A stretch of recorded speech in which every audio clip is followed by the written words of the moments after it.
Once again, this is your guidance counselor, Maria Susa J. Arriesgado, Coach Joy, a registered guidance counselor, registered psychometrician, and mental health first responder.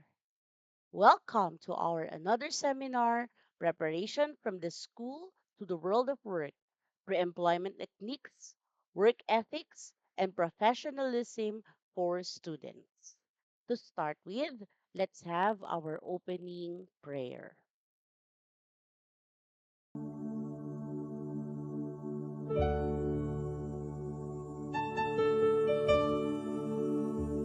Almighty Father, all praises belong to your name alone.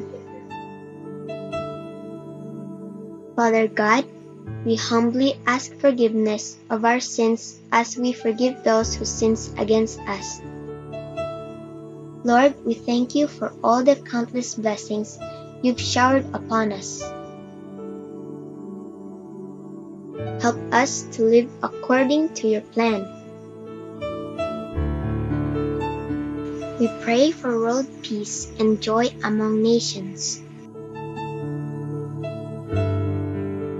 Let your precious blood protect and cover the whole nations against the unseen and seen enemies.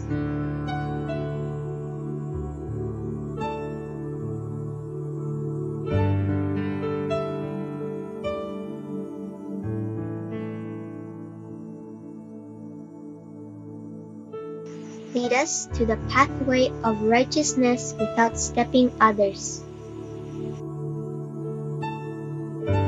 Pour out your superabounding grace and blessings among us.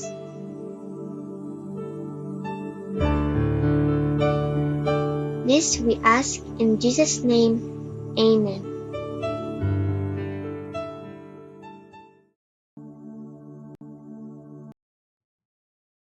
Okay. First, I would like to congratulate everyone. I know you are all graduating and you might be starting to look for a career or job that will fit your interest, the course that you finished in college. But it is more important for you to be prepared and ace your interview so that you can get that job, no? That dream job. And with this seminar, I hope that you will learn some things that you can do, no, para maging successful yung application ninyo. Remember, it is important that you have that character, that you have that marketing skills, no? Para ma-impress nyo ang inyong employer. At higit sa lahat, dapat meron ka nitong tinatawag na professionalism, no? And the technical skills to do the job. But to start our session, with a funny way, no, to start this session. Let's watch this video. Ikaw ba to? Panoorin natin. Amy, it says you are trained in technology. That's very good. Are you adept at Excel? No. PowerPoint? No. Publisher? Not really. Exactly in what area of technology are you proficient? Snapchat, Pinterest, Instagram, Vine, Twitter. You know the big ones. I'm surprised you didn't say Facebook. That's for old people, like my parents. That's funny. Well, Amy, when you're working for me, you have to have those kind of research skills because I'll send you things for you to comb through and get the answers and send them to me. So for that, you got to be really good at technology. For stuff like that, no problem. I'll just ask Siri. You'll just ask Siri? You know, Siri tell me this, Siri find me that. We're all good at getting you the answers. Tell Siri I want you ready to go at 8 sharp each and every morning. I don't understand What don't you understand? what you just said. You don't understand be ready to go? No. You said 8, right? Yes. 8 like in the morning 8? Yes, in the morning. Yeah. That kind of doesn't work for me.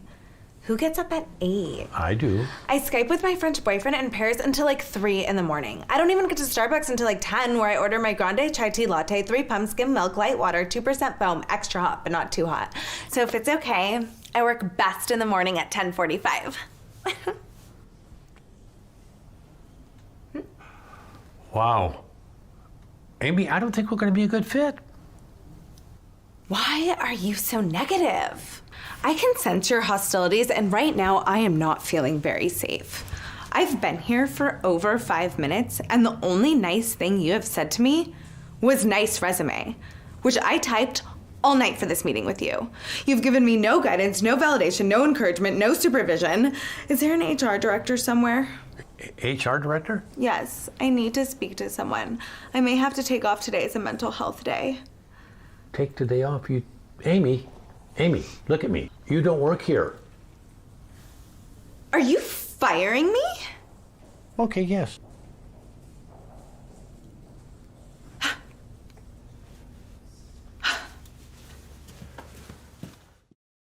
Ayan, nakakaloka si Ate, 'di ba? Meron pa tayong isa ha, Amy, wait lang, Amy, ito pa.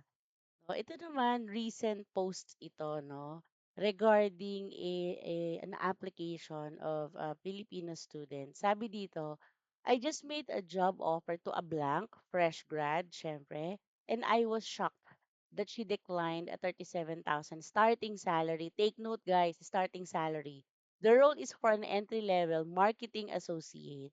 I asked for her reason, and she said that she expects at least 60,000 pesos of her because of her educational background. And the employer or the interviewer was left speechless. Ayan, nakakaloka, 'di ba? 30,000, 37K yung ino-offer sa kanya. Pero hindi niya gustong tanggapin kasi ang ine-expect niya 60,000 because of the educational background, which is malamang BS, no, katatapos lang, no. Siguro dahil dun sa school, no, tinakpan ko po yung school kasi we might consider this post as true or not true, no. So mas maganda alisin natin yung pangalan ng school. Ayan. May tanong ako. Let's say you are the HR manager. How would you react to this? Will you hire the applicant? Why yes or why not? Yung dalawang applicant na yun, no?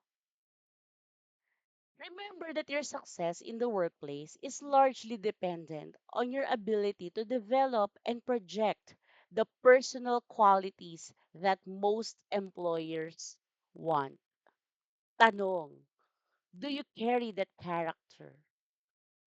Do you project that personal qualities that most employers would want to hire?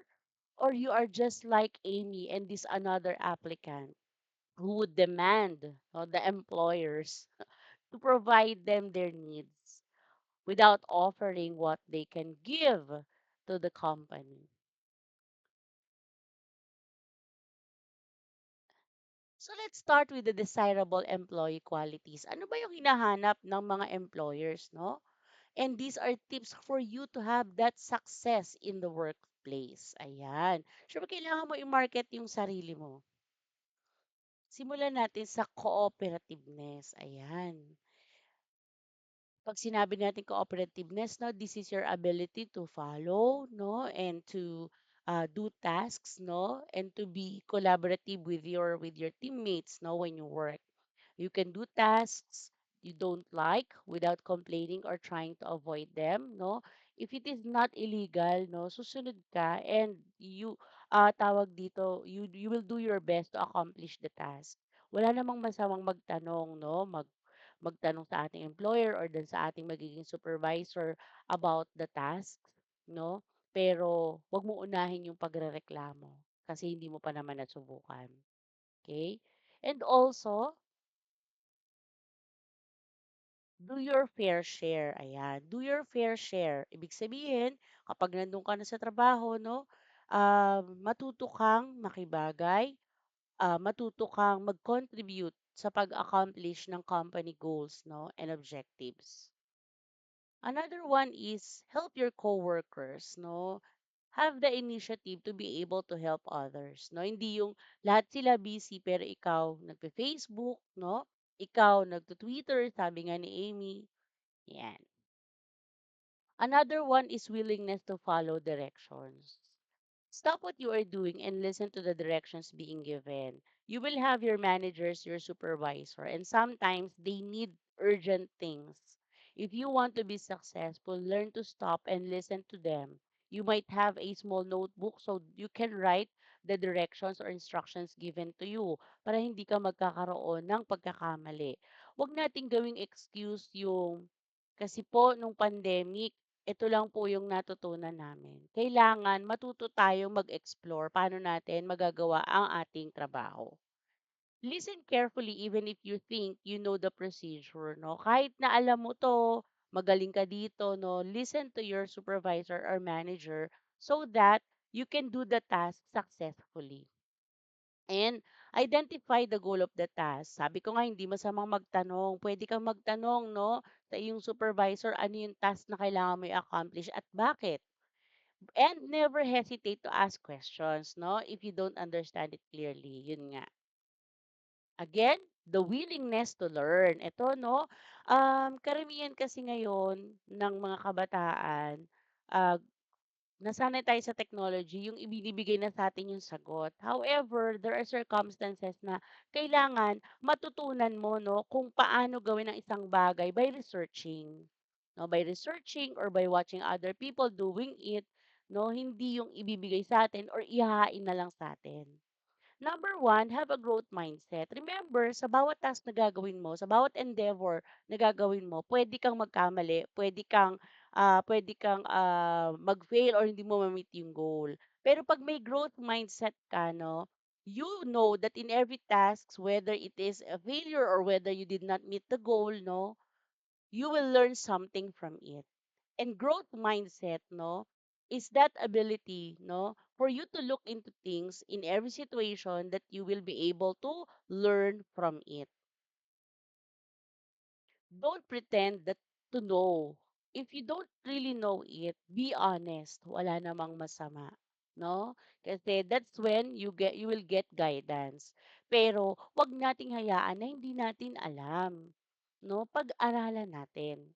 Look for opportunities to get more training, no? Kung sa tingin mo kulang yung naging training mo nung nag-aaral ka dahil nag-pandemic, no? Hindi kayo nakapag-practicum talaga sa real world of work, then get more training, no? If may mga opportunities ng training, like for example, test the computer training, wag kang manghinayang to give time on that para matuto ka. Initiative or pagkukusa, no? Employers expect employees to do more than what they are being asked.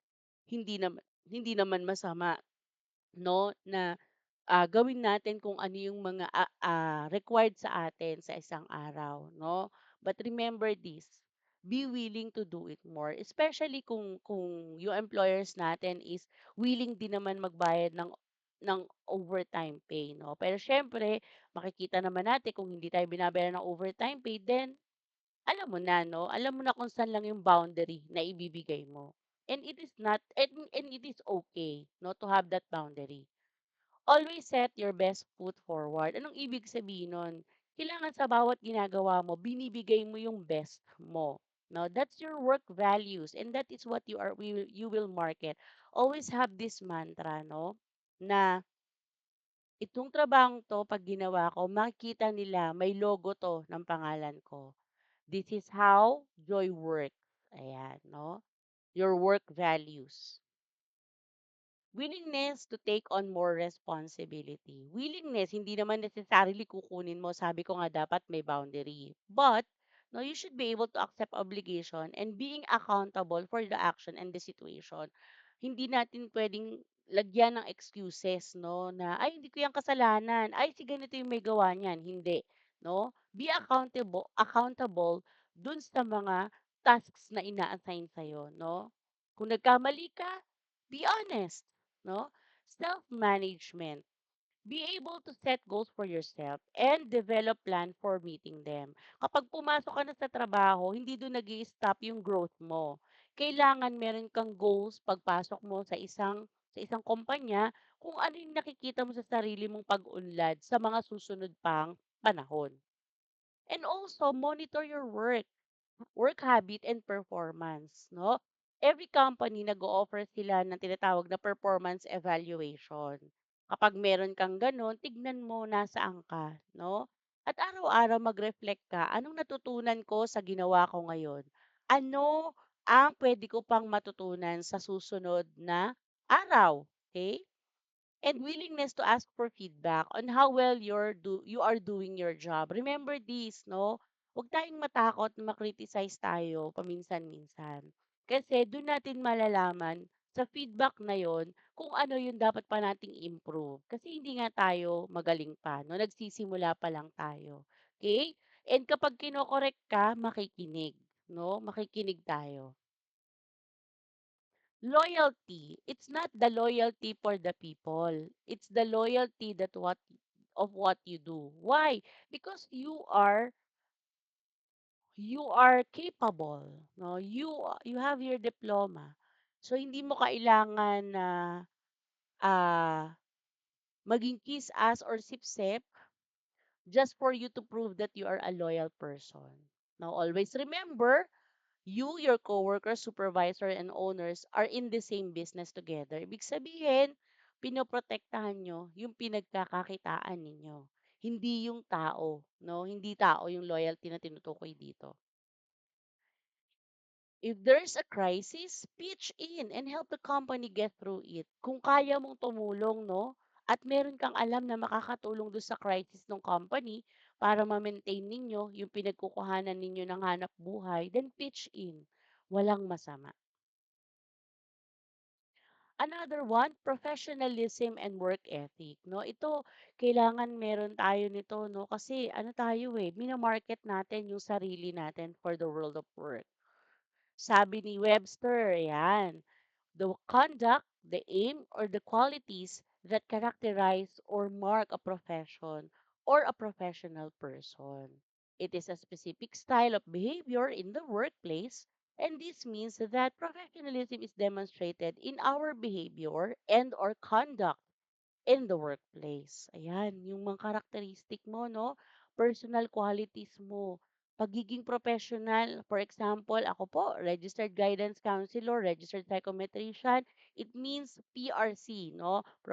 Professional Regulation Commission, na binigyan ka ng lisensya para i-practice ang iyong trabaho, no? Ang iyong kurso na tinapos, binigyan ka ng lisensya. Pero pag sinabi nating professionalism and work ethic, it's more of our behavior, our conduct in the workplace.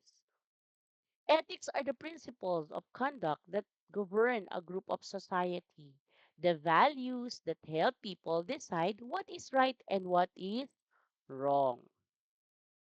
Ayan. So it's about the different values, the integrity, business ethics, honesty, respect, trust, yan, no, unity, so marami pang iba. And integrity is doing the right thing even when no one is watching. No. Big word yan guys eh. Hindi natin yan ma-expect sa lahat ng tao. Kasi yan ay decision mo no, na i-practice. Na kahit walang nakakakita sa'yo, ginagawa mo ang tama. No? Na kahit na hindi ka binabantayan ng boss mo, ginagawa mo yung trabaho mo.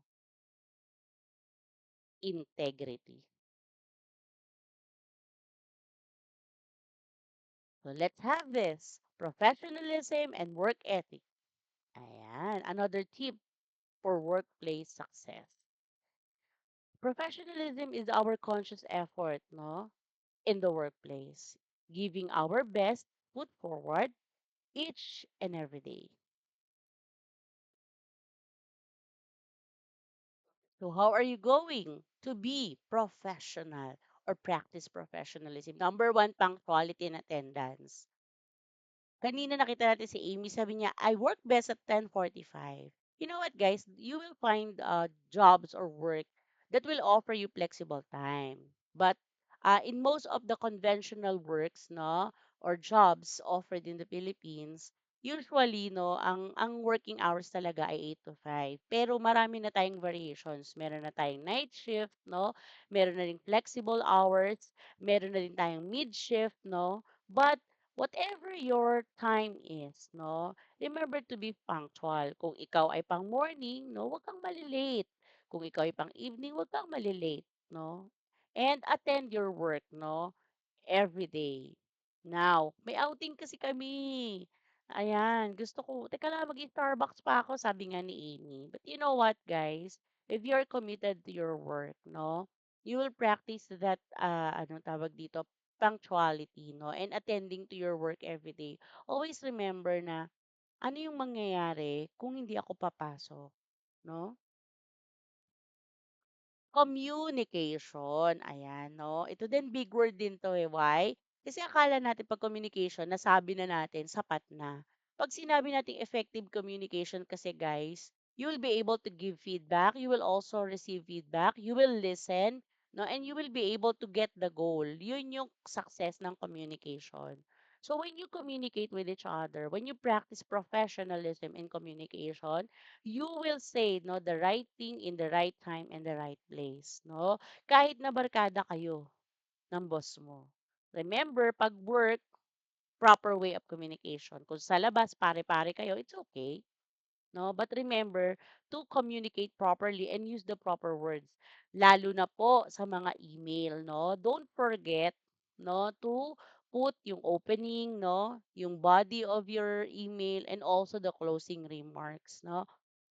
Business ethics pa rin, business communication pa rin. And presentation and appearance. Your appearance, no? Mamaya i-discuss natin yan further. Competence and initiative. Competence, dapat alam mo, no? Ang ginagawa mo. Kung hindi mo pa alam masyado dahil ikaw ay nagsisimula pa lang, no? Meron kang tinatawag na willingness to learn. No, kailangan may willingness to learn. Hindi mo sasabihin na hindi ko po kasi alam yan eh. I will just ask Siri. Hindi ko po kasi masyadong alam pa yan, no? Okay lang maging honest eh, no? Kaya lang gawan mo ng paraan. Hindi yung titigil ka na do'n sa hindi mo alam. And also respecting one another, no?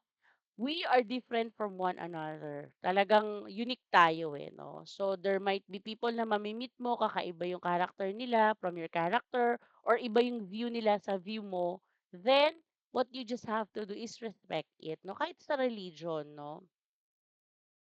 Yan. Simulan natin sa punctuality and attendance.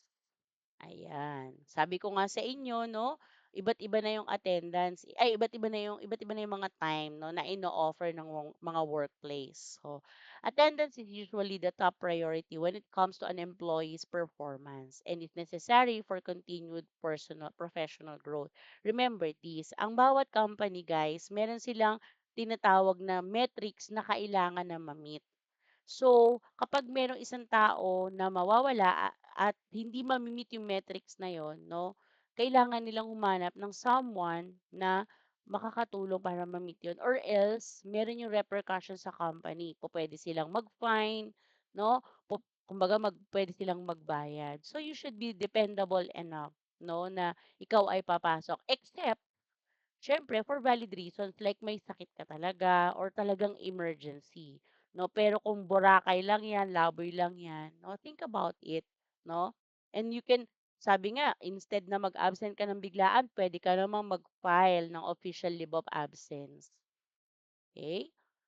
Another one is, ayan, sabi ano daw ba yung mga problem for poor attendance? Number one, company drop in productivity. Yung mga nagagawa natatapos, metrics hindi nami-meet, yun yung ibig sabihin. Extra work for others. It means kailangan yung iba yung gagawa para sa'yo, no? And ayan. Sumunod is cost of temporary replacement. Instead na isa lang yung babayaran nila, no, magbabayad sila ng iba kasi kailangan ng taong magre-replace sa'yo. Ayan. If you arrive 5 minutes late and leave 5 minutes late early every day, you have stolen 30 hours of work time from your employer. 1 year. Ayan. No, ano ibig sabihin nun? Sabi nga sa ating dole law or labor law, no, undertime cannot be compensated by overtime. Anong ibig sabihin nun? Kung ikaw ay maagang pumasok, ay kung ikaw ay tawag dito, late nang pumasok, tapos nag-extend ka ng hours, hindi pa rin yun mako-compensate yung late mong pagpasok, no? Unless you are on a flexible work schedule. Pero kung meron talaga tayong definite time, no, punctuality is very important. Ayan. How can you be punctual at work? Siyempre, be at your workstation when the business day starts. Ako usually, kapag ka nandun ako sa aking 8-hour work, 1 hour before nandun na ako. Kasi I will talk to many people eh. So, I have to fix my laptop, no, everything. No? So, gusto ko, bago ko kumausap ng kahit sino, relax na ako. So 1 hour before I am from Montalban and my work is around Quezon City, no? So ganun siya kaaga. Be clear on time allotted for lunch and breaks. Usually, no, sa Philippine law, 1 hour yung lunch natin, may 30 minutes na coffee break, no? Flexible din to sa ibang companies. Pwede mo siyang itarya-tarya or i-divide into small, ano, no? Yung lunch lang yung hindi, no? Yung coffee break mo pwede, no? Minsan, inilalagay nila yung lunch sa dulong-dulo bago mag-dismissal. Okay lang yon as long as clear siya sa inyo kung nasaan talaga yung lunch and coffee break. At wag kang mag-over break kasi affected nun yung performance mo. Okay? Don't pack up until the workday is over. Halimbawa, ang iyong time ay 8 a.m. to 5 p.m. No? 4 o'clock pa lang, nagpapak ka na ng bag mo kasi pauwi ka na. Pagpatak ng 5 o'clock, uwi na agad. Hindi, no? Pagka sinabi nating pack it ng the workday is over, 5 p.m., no? 5 p.m., then pack your things, then go, no? And, yun, mag-ano ka na, mag-out ka na, no? So, remember, hindi siya effective na practice kung ikaw ay 1 hour before na dismissal mo, handa ka ng umuwi, no? Okay. How about the communication? Ayan. Oral communication. Be clear and concise, no? In other companies, you are required to speak in English. No? So, practice speaking in English.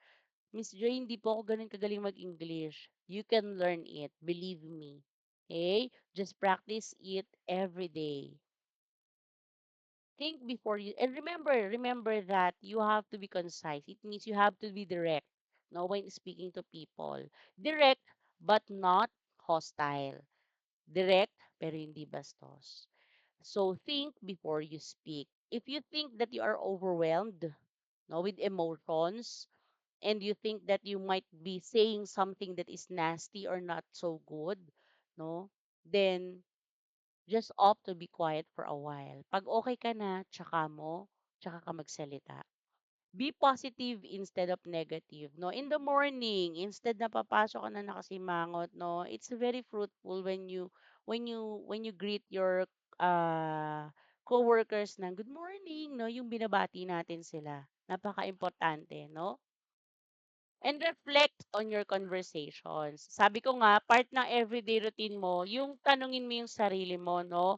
Ano ba yung nangyari sa araw ko? Kamusta ba yung naging conversation ko sa bawat taong nakasalubong ko? Okay? And also, ask open-ended questions. Be conversational, no? Pwede tayong magtanong ng bakit or saan, paano, no? Para ma-practice natin yung communication natin. Another one is written communication, ano? Remember the ABC format. A, accurate. You are telling what you really need. Ay, sorry. Be brief, no? Maiksi lamang, wag mo nang pahabain ng todo-todo. At C, clear, malinaw kung ano yung gusto mong iparating. Okay? So what are the 21st century communication? Number one, hindi pa rin nawawala simula noon hanggang ngayon. Use proper grammar. Proofread, edit, and spell check. Meron naman nun sa laptop. Huwag ka nang mahiya. Okay? Proofread mo siya paulit-ulit. Rethink before sending. Again, basahin mo ulit. Tignan mo kung nasabi mo doon yung ABC format, yung pagiging clear, no? Pagiging accurate, pagiging brief. And then, bago mo isend. Another one is don't use email if the subject needs oral communication. Ano tong mga example na to or face-to-face? Example, you are going to tell your emotions, no? You are going to tell some experiences na gusto mong ma-address, no? Hindi mo yun kailangan i-letter. Kailangan mo makipag-touch point, ang tawag doon, or face-to-face communication sa iyong boss. Be aware at saka yung mga urgent guys, hindi yun po pwede na kailangan ng solution ngayon, i-email mo pa no dahil ngayon yung solution ay kailangan. Ngayon na, now na. Pag urgent, makipag-usap, no? Be aware of nonverbal cues like eye contact, gestures, voice tone, and timing. Sometimes, meron tayong mga coworkers sa paligid natin na mapapansin mo yung kanyang pinapakitang gestures is hindi siya ready makipag-usap, no? So, pagka ganun na hindi ready, nakikita mo na overwhelmed siya, it might not be a good time for you to talk, no? It might be a source of work conflict. Avoid gossiping, nako, flirting, complaining about your work, people at work and bosses, and avoid criticizing others. Nako, no? Ito yung pagchichismisan. Napakalaking source to ng ng conflict at work, no? Tsaka yung ah, crab mentality ng Pilipino, no? Remember, ah, yung relationship nyo or yung work environment nyo, kapag ka maayos, mas masarap magtrabaho, 'no? At ito yung flirting, importante din 'to, 'no? Kasi especially sa mga BPO companies, 'no? Remember kung meron ng commitment or married na yung tao, 'no? Have that sense of healthy boundary para hindi maramdaman na may flirting, 'no? Or magkaroon ng sense of respectful boundary from each other. Okay, kahit ano pang close ninyo. And attitude. Attitude is a little thing that makes a big difference. Imagine, ganyan lang yung word na yan, pero ang dami niyang ginagawa. A bad attitude is like a flat tire. You can't go anywhere till you change it. No? Kung ikaw yung tipo ng tao na laging may crab mentality, ayaw mong nauungusan, insecure ka, no? Hindi yan makakatulong sa'yo na umungos sa buhay. Attitude at work, be positive. Hindi naman to yung toxic positivity. Not all days of our life we are okay. No, it's okay not to be okay at times. Wala namang masama. Pero wag mo nang idadama yung kapwa mo sa bad trip mo. No? Kung ikaw bad trip ka sa bahay, may nag-good morning sa'yo, hindi naman siya ng bad trip sa'yo sa bahay, no?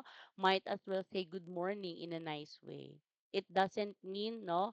It doesn't mean in-invalidate na yung emotions mo. Hindi niya alam yung emotion mo, remember? Hindi niya alam kung ano yung nangyari sa'yo. Okay? Show enthusiasm. Be proactive, no, in your organization. Tanggalin natin na yung mga pabida, bad attitude. Hindi. Yung taong pabida na may nako-contribute, na merong nagagawa para sa company, no? Yun yung totoong sense ng positive pabida. Kasi merong mga tao na mahusay talaga. Pag ikaw, tinitignan mo yun as pabida in a negative way, that simply means insecure ka. No? So, anong ibig sabihin nun? Kapag ka nagbibigay tayo ng enthusiasm, we contribute to the success. And pick your battles, no? Hindi lahat ng mga tao papatulan mo, hindi lahat ng mga issues papatulan mo, no? Kasi sa totoo, no, learning from experience, mapapansin mo na you need the job, you need the salary, no? Pagka ang pinatulan mo is yung hindi naman nagpapasweldo sa'yo, no? O yung mga issues na magkokos na mawalan ka ng trabaho, no? Except when you are asked to na i-ano mo yung integrity mo, syempre hindi na yun dapat, no?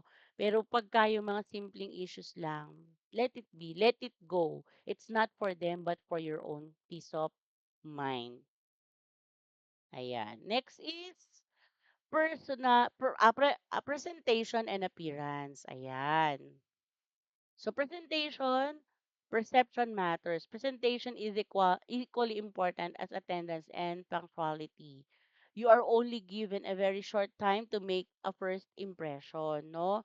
So you present yourself in a way that you will impress your employer, no? That they will realize that you are someone who can really do the work, no? Pagka kasi pinresent mo yung sarili mo as a weak, shy individual, paano ka magiging dependable para sa kanila, okay? So, appearance, simulan natin. Professional, neat and clean. Guys, wala naman problema na ngayon sa mga may tattoo. Wala talaga. As in, okay na yan sa karamihan ng trabaho. No? Tinatanggap naman na talaga ngayon. Kasi sabi nga natin, it is the way of expressing our artistic inclination.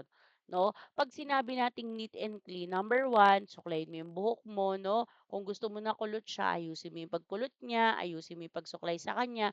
Hindi yung parang amoy balakubak na bulok ka na. Wag ganon. No? At syempre, no, clean, ibig sabihin malinis yung kuko mo, malinis. Well-groomed, ayan, no?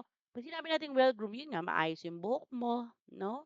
Proper hygiene, nag-toothbrush ka, naglagay ka ng deodorant, kasi baka mamaya nangangamoy, kumakapit na sa ilong, 23 degrees ang ano nyo, ang aircon, no? 18 degrees, di amoy na amoy, di nahilo na lahat ng kasama mo.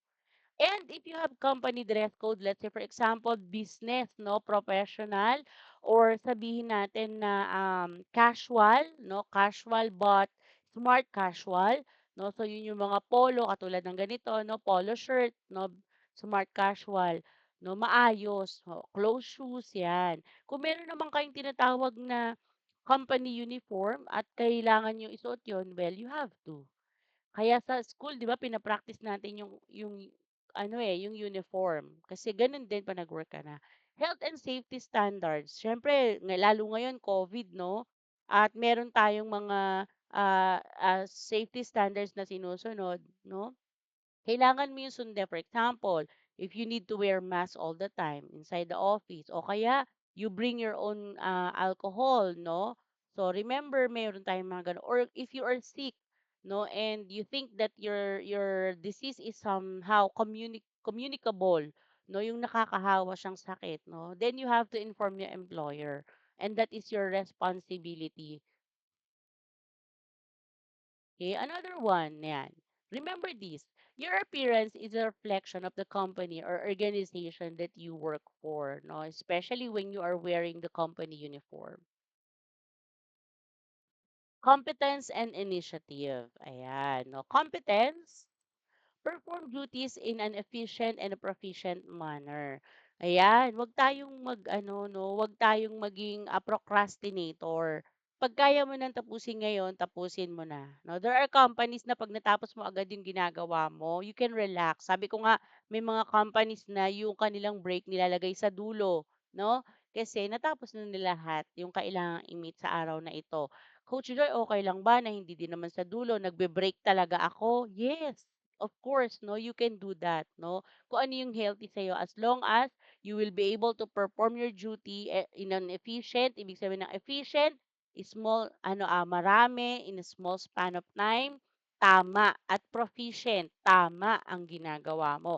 Kesa yung mabilis kang mag-work, pangit yung quality, mali, uulitin lang. So, hindi siya nagiging cost efficient sa company. Another one is possess the skills and knowledge to do the job well. If you don't possess it now, then be, no, have that growth mindset to learn. Wag mo hahayaan na hindi mo alam, no? Magtanong ka, mag-research ka, i-practice mo.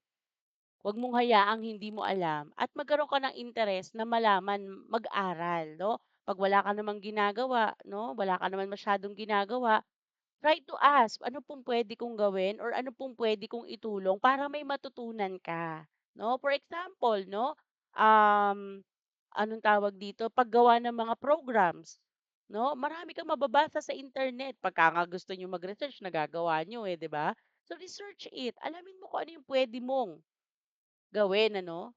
And also be a paid expert. Ibig sabihin nun, talagang yung kakayanan mo, no, is compensated well, no? Si Coach Roy, I am I have my full-time work, no? I am also a consultant and doing freelance counseling for teenagers, no? For young adults, yan. So, yung mga work kong yon, paid expert ako doon kasi I have my license. So, it's important to be like that. Keep skills current. Continuously learn. Araw-araw meron kang matututunan, no? So, araw-araw mong tanongin yung sarili mo, ano ang natutunan ko? Initiative. Have the initiative to take action. Do what needs to be done without being told. Pag may nakita ka na pwede nang gawin, no, gawin mo na. Pag may nakita kang problem na kaya mo i-address, i-address mo na. And then report it to your boss or to your supervisor, no? Complete all job duties promptly and professionally. Ayan, kanina sinabi natin yan. Take action and ownership. Be accountable to what you do, on what you do. Help others or take on extra projects when possible. Kung kailangan at necessary at talagang meron ka namang extra time, why not?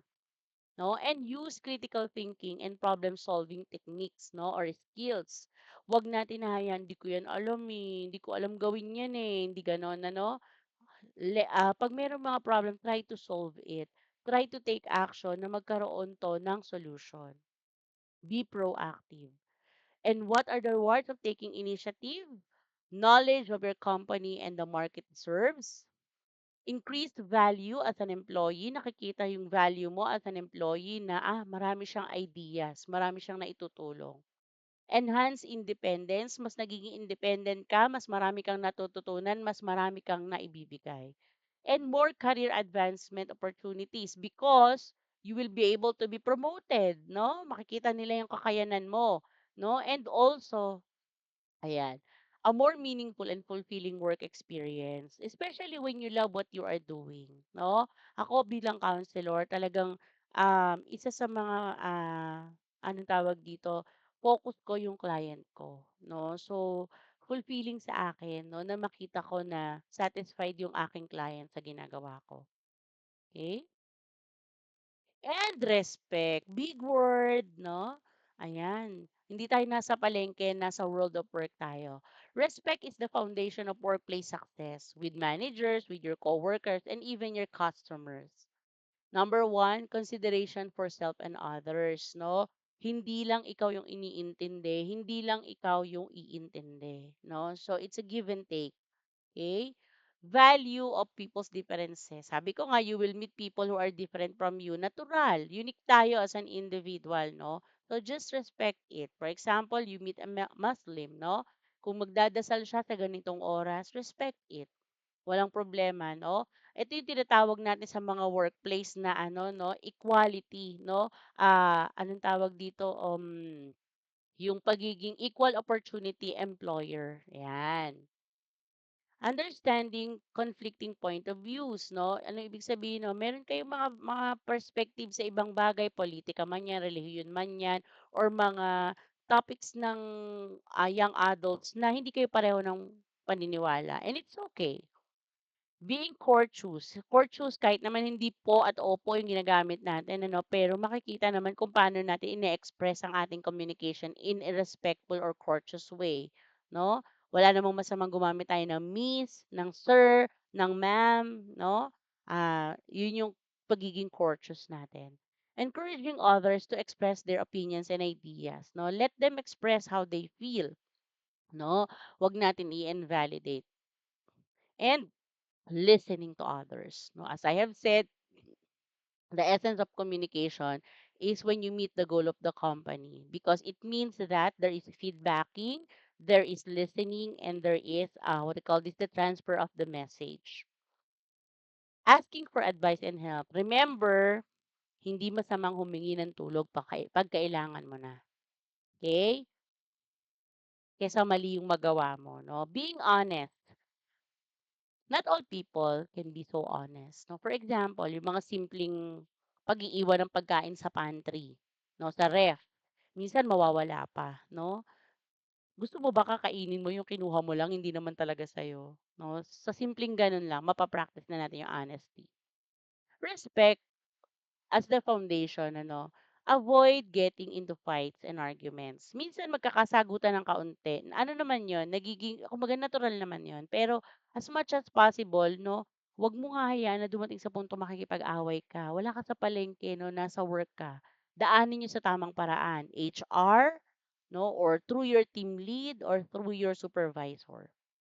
Follow workplace standards. For example, there are certain workplaces na you are not allowed to enter this room, no?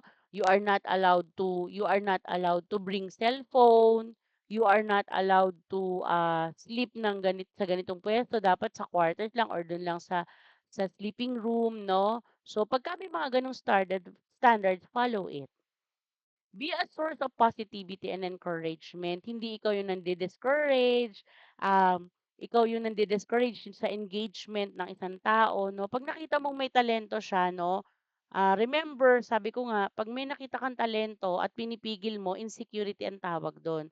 Pero kapag may nakita kang talento at ina-encourage mo na express yon, no?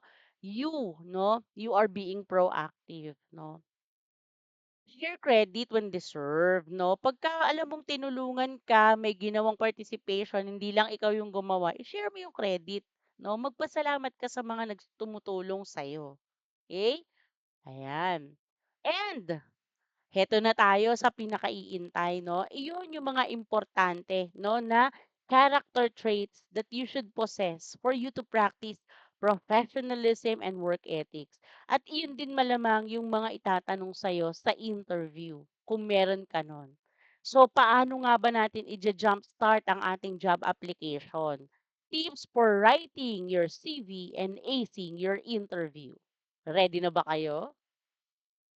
Writing your CV or your resume, creating an impression. Ano nga ba ang differences ng resume and curriculum vitae or vitae? Ayan. So resume, it emphasizes skills, yung kakayanan mo. While on CV, it emphasizes the academic accomplishments that you have. For resume, used when applying for a position in industry, nonprofit, and public sector. Pagka naman CV, you are applying, no, for positions in academic, fellowships, and grants. Yan. Pagka naman resume, no longer than 2 pages. Kapag ka naman CV, depende sa experience mo, no? Kasi meron siyang mga publications, researches, poster, no? Pagka resume, after 1 year of industry experience, lead with work experience and place education section at at the end or near end, depending sa qualification, no? So, kapag ka resume, inuuna mo yung experience mo sa work, yung kakayanan mo, yung skills mo, no? Sa dulo na yung educational attainment. The CV always begins with education and can include name of advisor, mga dissertation or research na ginawa mo. Tanong, ano ang gagawin ninyo? Kasi nagsisimula pa lang kayo sa work. Better that you have your resume because what you have are the skills, no? And you are going to apply for a specific nonprofit or industry, no? And konti pa lang yung experiences mo when it comes to academics. And also, no, mas marami tayo yung mga small or yung mga part-time jobs na nagawa natin na meron tayo ng skill. So again, para sa inyo na mga newly grad, no, mas maganda na resume ang inyong i-design. So, paano nga ba mag-design? Ito yung sample ng resume design, no? So, unahin natin, pagka-resume, may professional summary. Yan na yan. May mga relevant experience. Dito sa education, yung ano lang, pinaka-bachelor's degree mo. Okay? So, pero nag-emphasize tayo doon sa tinatawag na experience. Kung papasinin niyo nakalagay dito, chronological format for career position. Ayan. Sample lang po yan. Ito yung sample curriculum vitae or vitae, no? Dito puro mga education, research experience, publication. Yung mga professional affiliation tsaka experiences nasa dulo. Okay? Now, how can you create an impressive resume? Number one, stay consistent. Yan, kung saan ka magbo-bold, no? Balikan natin yung resume kanina.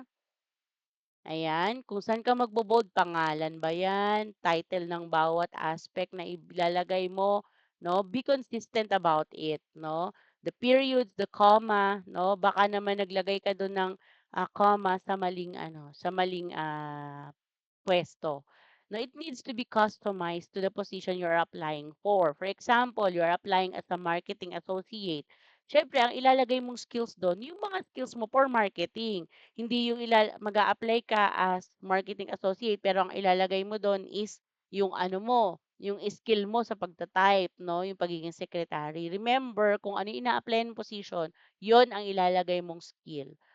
The more detailed and specific, the better, no? So, skills specific ang resume. Example, mag apply ka as, anong tawag dito, as secretary. So, yung typing skills mo, yung communication, verbal communication and non-verbal or written communication skill mo, no? So, yun yung dapat mong ilagay doon. And pati yung kung meron ka experience, ha, for example, nag-on-the-job training ka as secretary ni Mayor, ganyan. And the more, there's always room for improvement, no? And avoid templates kasi makikita nila hindi mo in-effortan, no? Malalaman nila, ay, template to ni ganito or sa ganito to, Canva to, no? So, pag sinabi natin na pwede ka namang ano doon, mag-pattern, pero wag mong mismong kunin yun, palitan mo naman siya, no? And do not change fonts or sizes throughout, no? Iba-iba ka ng size, okay? Iba-iba ng size. Dapat daw uniform yung sizing ng iyong font. Another one is, ayan, dapat kapag meron ka resume, a-attachan mo to ng cover letter. Ano ba ang content ng isang cover letter? Three paragraph siya, naka-attach yung resume mo. Personalize it after dissecting the job or intern this description, no?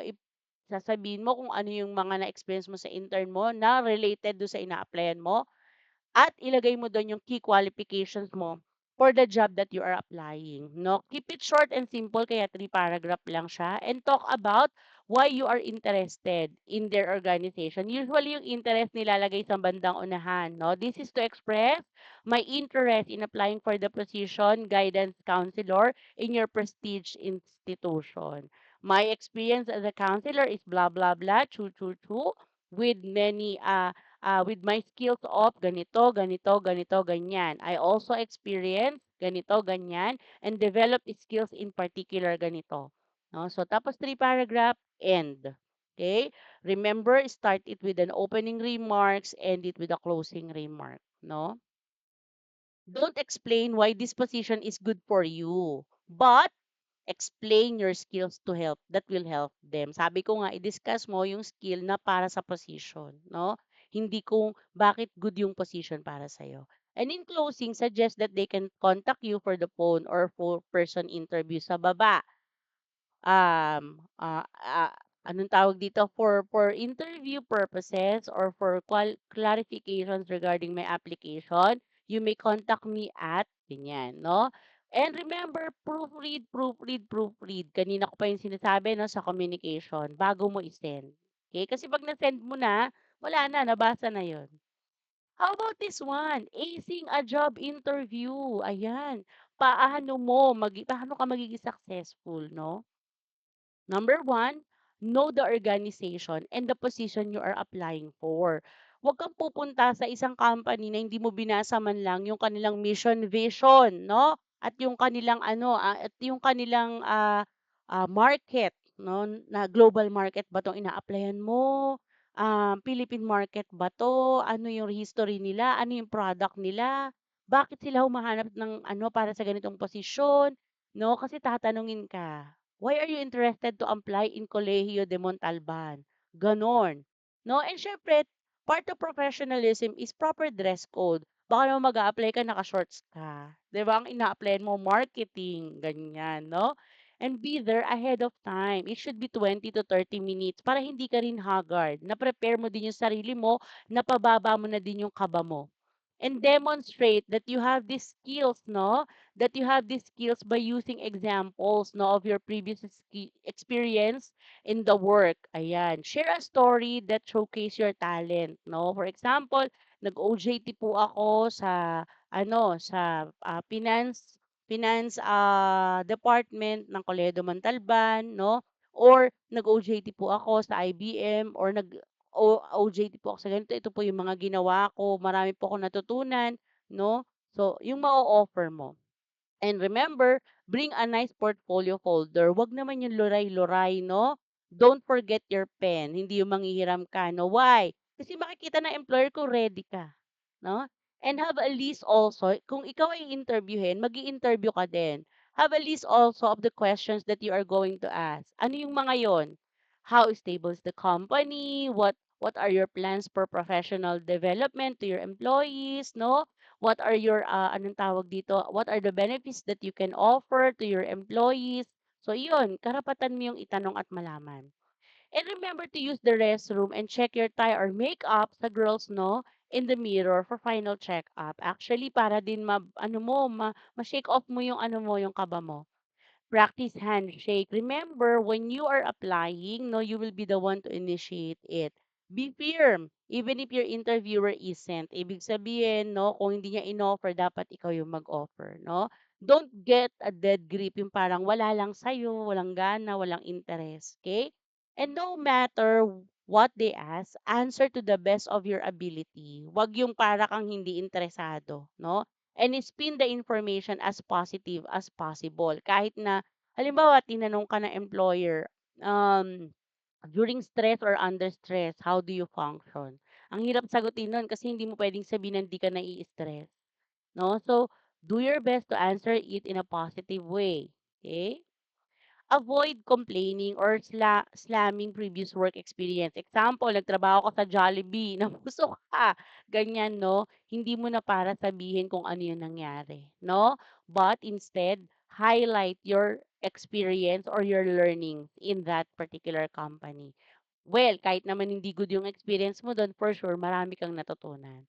And even if you don't know something, don't say you don't know it. Explain how you did not have the opportunity to learn it, but you are interested to learning it more. No? Ibig sabihin, ikaw ay may growth mindset. Hindi laging hindi mo alam. Okay? Next is yung, ayan, sabi nga, no, remember, individuals do not become professionals because of some sudden leap that they make into the stratosphere. But individuals become professionals because of their lifetime dedication and commitment to higher standards and ideals, honorable values, and continuous self-improvement. Ayan.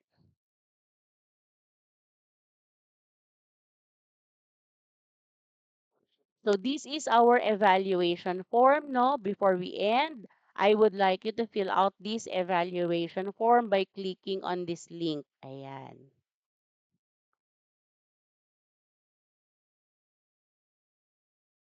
Okay. So these are the potential job vacancies. I would like to show it to you, no? Ni-research ko to kasi marami siya, no? I hope na you can find time to apply. Meron silang online virtual sa June 24 to June 26. Ayan, virtual and online. Ito po yung mga vacancies. Ayan, nakuha ko siya sa Jobs QTPH. Ayan, pwede nyo siyang applyan. Pakita ko lang lahat. Napakadami po niya, no? Yan.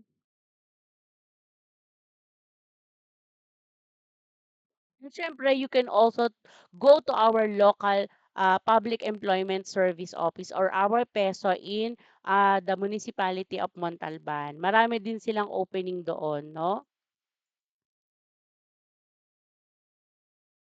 Ayan, these are our references. Ayan. So, thank you so much, guys, no? Let's have our closing prayer. Almighty Father, we thank you for this opportunity of being together and spend this joyous occasion with your blessings. We are extremely blessed, for despite the situation the world is currently experiencing, you are continuously supplying us with the strength, inspiration, and wisdom to teach and touch lives. With your loving hands, you continue to encourage us to go on and do our best to be the source of strength and courage to our students. For inner strength alone, we can do nothing. Almighty God, we lift everything in your hands, our hope and dreams for the future. We trust in you. May you hear our prayers and lead us to do what is best for the children who are entrusted in our care. Above all, may you continue to bless each of us with good health and strength to carry our important task. May Jesus Christ serve as our inspiration and example of an untiring and devoted teacher. We ask all of this in Jesus' name. Amen. Almighty Father, all